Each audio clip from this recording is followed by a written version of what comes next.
Невероятно атмосферная браузерная игра под названием Adventure Quest включает в себя жестокие бои с монстрами, красивейший лут и завораживающих персонажей. В ней собраны продуманные безумные приключения, от которых тебе невозможно будет оторваться. До ушей большой открытый мир, который не даст тебе заскучать. Так я думал, пока снова не открыл эту игру спустя 6580 дней. Это 18 лет назад я открывал ее последний раз. Как же это было давно. А игра до сих пор существует. Сохранились персонажи, нынешние игроки до сих пор общаются на форумах. Флэша уже не существует, а игра все еще на плаву. И, как я понял, закрываться она не намерена. Hello? Yes? Так давайте я расскажу вам, что за штуковина такая и чем там заниматься спустя столько лет. Adventure Quest — это онлайн-однопользовательская RPG, которую в данный момент нужно играть через лаунчер, так как поддержка Flash прекратилась. Игра представляет из себя довольно качественную для мерок 2002 года, а именно в этом году она и вышла. Я начинал играть в нее несколько раз, почти каждый год, и почти каждый год мир Adventure Quest менялся. В свое время я и те мои знакомые друзья, которые играли в нее, называли ее Battleon. Хотя правильно будет Battle On, вообще Adventure Quest. Так вот, игра тогда захватывала своим невероятным дизайном всего. От цветастых разнообразных локаций, проработанных шмоток, пэтсов, и, конечно же, монстров. Когда большинство подобных игр было без сохранений, либо все виды бойцовского клуба, где ты не видел анимации боя, Adventure Quest производил невероятно классное впечатление на меня. И английский язык никак не мешал наслаждаться игрой. Геймплей представляет из себя пошаговую систему, в которой тебе давалась возможность надеть броню, оружие или использовать заклинания и нанести удар. Прокачка персонажа осуществляется посредством бесконечных боев. Плюс к этому можно проходить квесты, за которые тебе дают разные крутые предметы. Каждый раз, когда ты встречаешься с монстром, тебе нужно подобрать такой шмот, чтобы превосходил его по стихиям. Стихий тут 8 штук, и на каждую найдется своя управа. Например, вода бьет огонь, свет бьет тьму и так далее. Несложными вычислениями в виде иконок стихий ты понимал, что это обозначает, и без переводчика. И таким образом ты сидишь и тыкаешь на кнопки, меняешь мод так до бесконечности, пока тебе не нужно будет идти спать или в школу. Сейчас такой геймплей кажется скучноватым, но в то время ничего похожего в мире тупо не существовало. Следующий момент — это вселенная Adventure Quest. Персонажи, которые наполняют мир, все они до сих пор на своих местах, выполняют свои функции уже больше 18 лет. Например, Твилли, его узнают все, кто хотя бы раз прикасался к игре. Он стоит в стартовом городе, выдает квесты, может ходить с тобой в бои и вылечивает. Наряду с Твилли находится и Артикс, который стал вроде бы как лицом по Adventure Quest. Также может помогать в боях, есть своя предыстория. Про трактирщиков, различных охотников на фрогзордов и других персонажей, которые раздают квесты, я не буду. Их тут огромная куча. Поражает своим количеством квестов, различных диалогов, рассказов про мир, в котором происходит действие. Если кому интересно, на фандоме есть отдельная страничка, посвященная Adventure Quest. Ссылку оставлю в описании. Немного про ностальгию. Решил я вновь открыть игру, попробовать поиграть. Каково это, как изменился мир и изменился ли он вообще?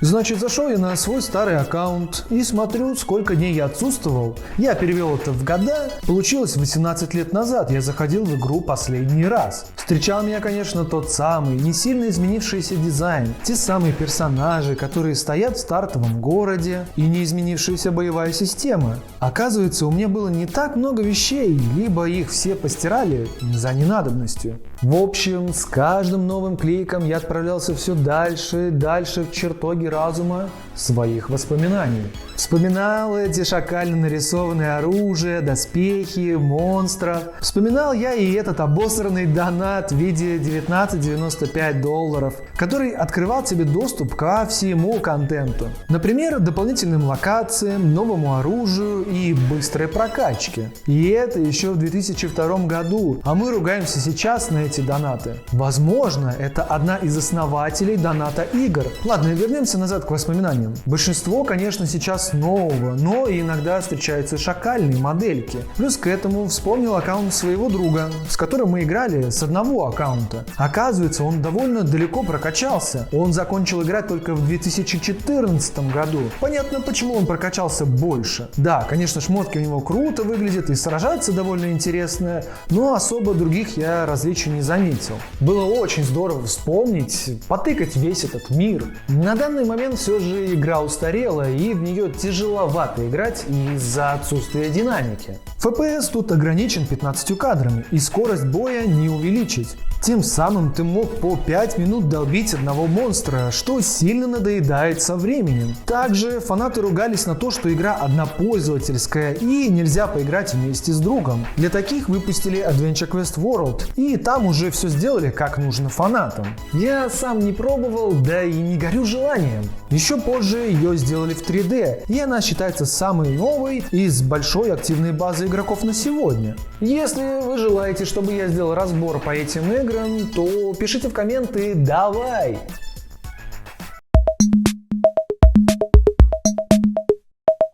Перейдем к следующей игре от тех же разработчиков и в похожей стилистике – Dragon Fable. В нее я тоже играл в детстве, и можно сказать, что это идейное продолжение Adventure Quest.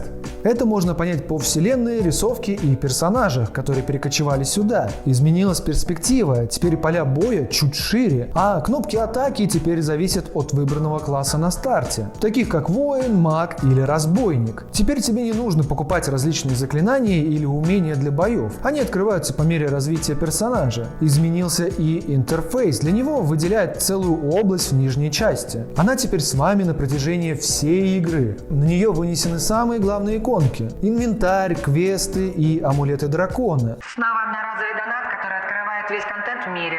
Срань. В инвентаре также меняем броню, оружие и щиты. Плюсом сделали сохранение наборов. Чтобы каждый раз по одной вещи не переключать, можно выбрать все сразу за один клик, в зависимости от врага. Иконки квестов помогают ориентироваться, какой квест ты проходишь в данный момент, а также можно перемещаться по локациям. Очень удобно, если ты где-то заблудился. Ну и перейдем к главному нововведению, которое увлекало больше, чем Adventure Quest.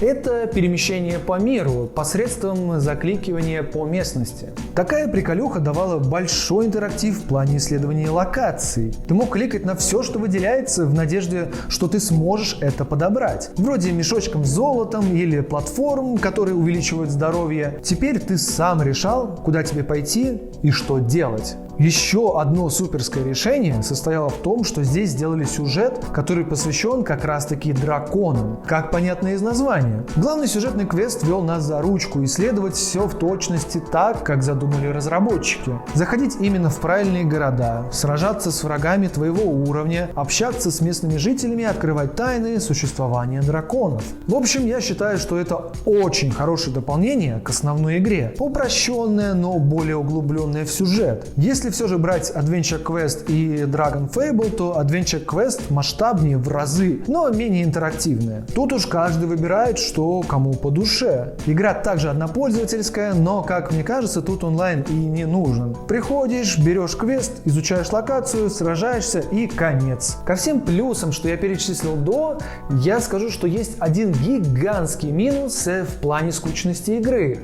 Ты снова делаешь то же самое из раза в раз. Скорее всего, такое мнение сложилось из-за скудного количества умений, которые ты используешь в битве. И спустя 1,5 часов игры под конец мне стало дико скучно нажимать одни и те же кнопки. Вспомнить все равно было приятно, столько лет прошло, а все еще работает.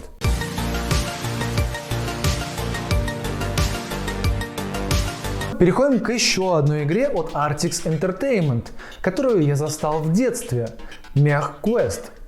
Честно говоря, я не помню, что играл в нее, хотя старый аккаунт сохранился. Так вот, это копирка под Dragon Fable. Единственное, что поменялось, так это вселенная. Теперь мы бороздим космос и деремся, находясь внутри меха. Вначале нам дают на выбор только лишь пол, прическу и цвет меха. Мы находимся на каком-то непонятном корабле в космосе. Нам предлагают пройти обучение, которое я благополучно пропустил. И не зря. Ведь механика боя тут не особо изменилась. Поэтому бои здесь такие же унылые, как и были. У тебя на выбор есть оружие, вначале есть одна пуколка, с нее стреляешь и все. Далеко не уехали, короче. Дальше по сюжету нам нужно было пройти квест, и я их тоже не читал и особо не вникал в сюжет Меха-квест. Думаю, нам это не важно, потому что игра больше затягивала своим геймплеем, который здесь все же дополнился, но об этом немного позже. Нам дают возможность сражаться как за меха, так и за персонажа, которого мы создали. За персонажа бои еще более унылые, чем за меха. Всего 3 кнопки. Удар, сильный удар, блок. Бесполезная механика. Идем дальше. После вступительного геймплея на корабле мы наконец приземляемся в город, в котором и есть все веселье. Точнее сказать, квесты и разного рода развлекухи. Изначально мне показалось, что мир пустой и тут особо нечем заняться, пока я не пробежал весь город. Повыполнял разного рода квесты, они тут совершенно обычные, как и в Dragon Fable. Меняются фоны и враги, и все это из раза в раз повторяется. Потом я прокачался, поставил новые пушки себе, понял, что могу выносить врага за 3 удара. И каждый бой проходил по одному и тому же сценарию. Скукота. Но есть тут нечто интересное. Впихнули сюда мини-игры по типу провести орган по кишке, пролететь на вертолетике и спасти своих братков, взломать компьютер. Только, как по мне, этого недостаточно, чтобы снова удержать внимание, так как все равно это приводит тебя к однотипным боям. Классная вещь, которая мне понравилась больше всего, так это подобие профессий. Медицина, полицейский и разносчик пиццы. Меха-разносчик пиццы. Вы понимаете, насколько эта игра прокачалась? Нигде я такого не видел, а они смогли. Мне было интересно, смогу ли я прокачать свой навык пиццы-доставщика на максимум.